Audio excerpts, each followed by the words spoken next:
इस वीडियो में 2024 के लोकसभा चुनाव में वोटिंग हो चुके 4 चरणों के एग्जिट पोल का विश्लेषण करेंगे, जिनमें सबसे पहले अगर बात करें पहले चरण की, तो इस चरण की वोटिंग 19 अप्रैल को हुई थी, जिनमें पूरे देश के 21 राज्य और केंद्र शासित प्रदेशों की कुल 102 सीटों पर वोटिंग हुई थी। पहले चरण में अगर बड़े राज्यों की बात करें तो तमिलनाडु की 39 सीटों पर वोटिंग हुई थी। इसके अलावा राजस्थान की 12 सीटों पर वोटिंग हुई थी। इसके अलावा उत्तर प्रदेश की 8 सीटों पर वोटिंग हुई थी।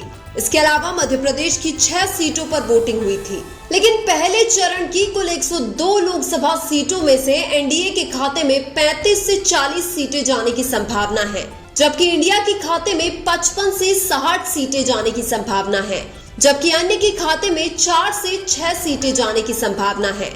यानी कि पहले चरण में इंडिया गठबंधन का पलड़ा एनडीए गठबंधन की तुलना में भारी नजर आ रहा है। इसके बाद अगर बात करें दूसरे चरण की, तो इस चरण की वोटिंग 26 अप्रैल को हुई थी, जिनमें पूरे देश के 13 राज्य और केंद्र शासित प्रदेशों की कुल 88 सीटों पर वोटिंग हुई थी। दूसरे चरण में अगर बड़े राज्यों की बात करें तो केरल की 20 सीटों पर वोटिंग हुई थी। इसके अलावा कर्नाटक की 14 सीटों पर वोटिंग हुई थी। इसके अलावा राजस्थान की 13 सीटों पर वोटिंग हुई थी।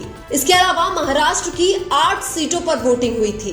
लेकिन दूसरे चरण की कुल 88 लोकसभा सीटों में से एनडीए के खाते में 30 से 32 सीटें जाने की संभावना है, जबकि इंडिया के खाते में 52 से 55 सीटें जाने की संभावना है, जबकि अन्य के खाते में 1 से 3 सीटें जाने की संभावना है।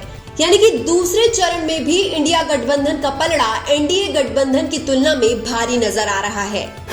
इसके बाद अगर बात करें तीसरे चरण की, तो इस चरण की वोटिंग 7 मई को हुई थी, जिनमें पूरे देश के 11 राज्य और केंद्र शासित प्रदेशों की कुल 94 सीटों पर वोटिंग हुई थी। तीसरे चरण में अगर बड़े राज्यों की बात करें तो गुजरात की 26 सीटों पर वोटिंग हुई थी। इसके अलावा कर्नाटक की 14 सीटों पर वोटिंग हुई थी। इसके अलावा महाराष्ट्र की 11 सीटों पर वोटिंग हुई थी। इसके अलावा उत्तर प्रदेश की 10 सीटों पर वोटिंग हुई थी। लेकिन तीसरे चरण की कुल 94 लोकसभा सीटों में से एनडीए के खाते में 50 से 52 सीटें जाने की संभावना है, जबकि इंडिया के खाते में 38 से 40 सीटें जाने की संभावना है, जबकि अन्य के खाते में 2 से 4 सीटें जाने की संभावना है। यानी कि तीसरे चरण में एनडीए गठबंधन का पलड़ा इंडिया गठबंधन की तुलना में भारी नजर आ रहा है। इसके बाद अगर बात करें चौथे चरण की, तो इस चरण की वोटिंग 13 मई को हुई थी, जिनमें पूरे देश के 10 राज्य और केंद्र शासित प्रदेश की कुल 96 सीटों पर वोटिंग हुई थी। चौथे चरण में अगर बड़े राज्यों की बात करें तो आंध्र प्रदेश की 25 सीटों पर वोटिंग हुई थी। इसके अलावा तेलंगाना की 17 सीटों पर वोटिंग हुई थी। इसके अलावा उत्तर प्रदेश की 13 सीटों पर वोटिंग हुई थी। इसके अलावा महाराष्ट्र की 11 सीटों पर वोटिंग हुई थी।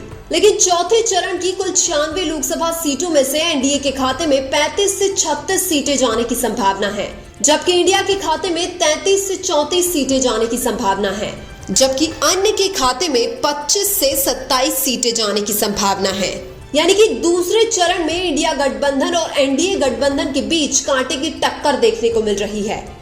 अगर चारों चरणों की पूरी 379 सीटों की चर्चा करें तो एनडीए के खाते में 135 से 140 सीटें जाने की संभावना है, जबकि इंडिया के खाते में 195 से 200 सीटें जाने की संभावना है, जबकि अन्य के खाते में 40 से 45 सीटें जाने की संभावना है।